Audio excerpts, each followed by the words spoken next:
ایک اور نئی خبر کے ساتھ میں ہوں محمد اشتیاق قادر. آپ دیکھ رہے ہیں میرا یوٹیوب چینل جناب ایس ٹی نیوز. آج ایک بڑی اہم خبر سے آگاہ کرتا چلوں آپ کو. کراچی میں اورنگی ٹاؤن میں گھریلو جھگڑے کے دوران بیوی نے شوہر کو فائرنگ کر کے قتل کر دیا.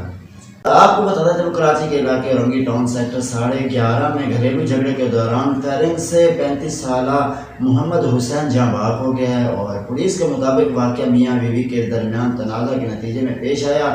اس میں انکشاف ہوا ہے کہ فائرنگ مقتول کی اہلیہ نے کی اور استعمال ہونے والا پسٹل خود حسین کا تھا. آپ کو بتاتا چلوں اقبال مارکیٹ پولیس نے فوری کارروائی کرتے ہوئے خاتون کو گرفتار کر کے اعلیٰ قتل برآمد کر لیا ہے. پولیس حکام کا کہنا ہے کہ جوڑے کے درمیان جھگڑوں کا سلسلہ کافی عرصے سے جاری تھا اور ایک ہفتہ قبل بھی اس نے نوعیت کے جھگڑے کے دوران فائرنگ سے اہل خانہ زخمی ہوئے تھے. واقعے کے متعلق مزید تفتیش جاری ہے اور دوسری جانب مقتول کی لاش کی کارروائی کے بعد وارثہ کے حوالے کر دی گئی ہے اور پوسٹ مارٹم رپورٹ ابھی آنا باقی ہے.